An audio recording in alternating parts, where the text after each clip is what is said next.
అది సెప్టెంబర్ నెల ప్రారంభం. సమయం రాత్రి 8 గంటలు. అది వర్షాకాలం కావడంతో 3 రోజులుగా వర్షం ఏమాత్రం ఎడతెరిపి లేకుండా కురుస్తుంది. ఆ రాత్రి సమయంలో నగరంలో నుండి ఒక పోలీస్ జీపు నగరంలో ఎక్కడా ఆగకుండా ఒకే వేగంతో నగరం చివరకు వెళ్తూ ఉంది. ఆ వెహికల్లో రామ్, తన భార్య జానకి, వారికి 2 పిల్లలు, రిషి 6 సంవత్సరాలు, ఐశ్వర్య 4 సంవత్సరాలు. వారితో పాటే ఆ వెహికల్ వెనకాల సీట్లో నిద్రపోతూ వెళ్తూ ఉన్నారు. రామ్ ఎస్ఐ పోలీస్ కావడంతో తన నిజాయితీకి, చురుకుదనానికి, తన క్లిష్టమైన కేసును చాలా తేలికగా, తొందరగా పరిష్కరించడంతో ప్రమోషన్, ట్రాన్స్ఫర్ ఒకేసారి జరిగాయి. దాంతో తను ఉండడానికి కావలసిన ఇల్లును వెతుక్కోవడానికి సమయం లేకుండా పోయింది. ఆ కారణంగా అనుకోని పరిస్థితులలో నగరానికి కొంత దూరంలో నిర్మానుష్యమైన ప్రదేశంలో ఉన్న ఒక ఇంటిలో ఉండడానికి డిపార్ట్మెంట్ తరపున ఏర్పాటు చేశారు. రామ్, జానకి ప్రేమించి పెళ్లి చేసుకున్నారు. అందుకు వారి కుటుంబ సభ్యులు కూడా ఒప్పుకోవడంతో వారు పెళ్లి చేసుకోవడానికి ఎటువంటి ఆటంకం కలగలేదు. అప్పటి వరకు ప్రశాంతంగా, ఆనందంగా సాగుతున్న జీవితం వారు వెళ్ళే నగరం బయట ఉన్న ఆ ఇంట్లోకి వెళ్ళగానే ఊహించని అనుభవాలు ఎదురవుతాయని వారు ఊహించలేదు. మొత్తానికి వారు చేరుకోవాల్సిన ఇంటికి దగ్గరికి చేరుకున్నారు.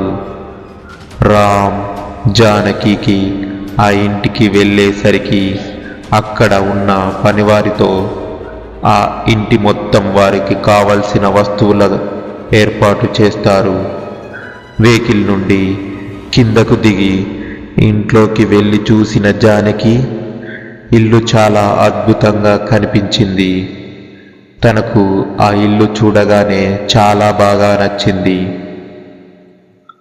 తర్వాత పిల్లలిద్దరిని జానకి ఎత్తుకొని వారి కోసం ప్రత్యేకంగా ఏర్పాటు చేసిన గదిలో పడుకోబెట్టి, తర్వాత ఇల్లు మొత్తం ఒకసారి చూద్దామని ఇంటి లోపల మొత్తం తిరుగుతూ చూస్తూ ఉంది.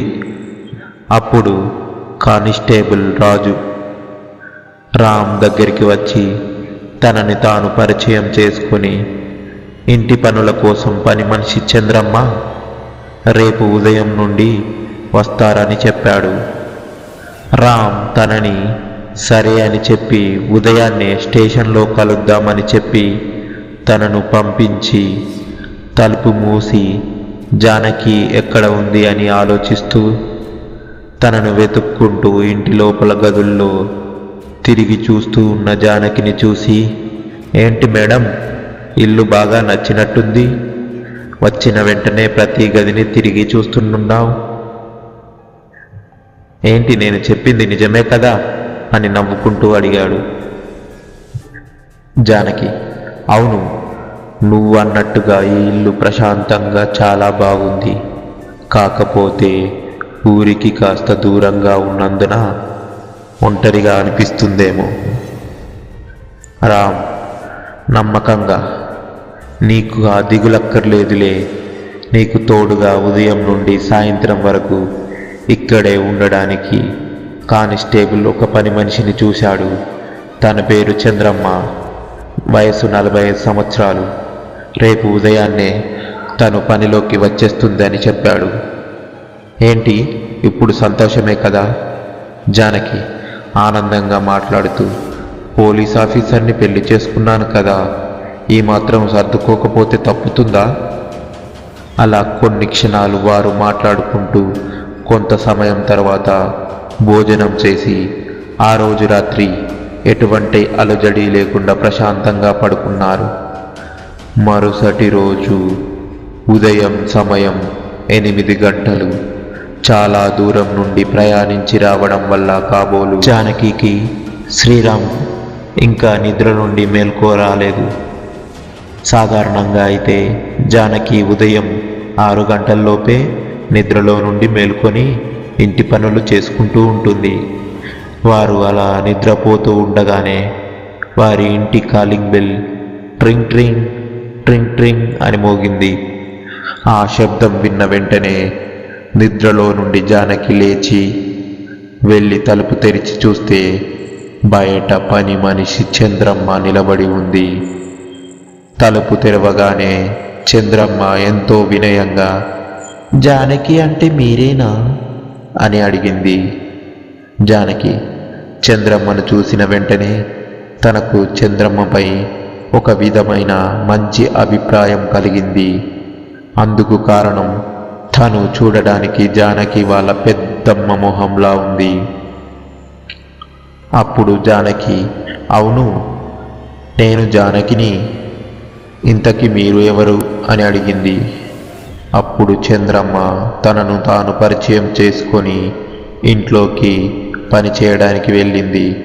తనతో పాటు జానకి కూడా ఇంట్లోకి వెళ్ళి పనిచేస్తూ ఉంది. చంద్రమ్మ వచ్చిన గంట సమయంలోనే తన మాటలు చనువుతో జానకిని ఆకట్టుకుంది. వారు అలా మాట్లాడుతూ చాలా వేగంగా వంట పని పూర్తి చేశారు. సమయం ఉదయం 9:30. మాటల్లోనే మాటగా చంద్రమ్మ జానకికి, ఏంటమ్మా ఈ ఇల్లు అద్దెకి తీసుకున్నారు, మీకు నగరంలో ఇంకా ఎక్కడ ఇల్లు దొరకలేదా అని అనుమానంగా అడిగింది. జానకి, ఈ ఇంటికి ఏమైంది, బాగానే ఉంది కదా, నాకు ఇల్లు బాగా నచ్చింది. చంద్రమ్మ, నేను మాట్లాడేది ఇంటి గురించి కాదమ్మా, ఇల్లు బాగానే ఉంది కానీ ఇంటికి కొంత దూరంలో ఒక శ్మశానం ఉంది, దాని గురించి మాట్లాడుతున్నాను. నెక్స్ట్ పార్ట్ కావాలంటే లైక్ చేసి కామెంట్ చేయండి. Please do subscribe. Thank you for watching our videos.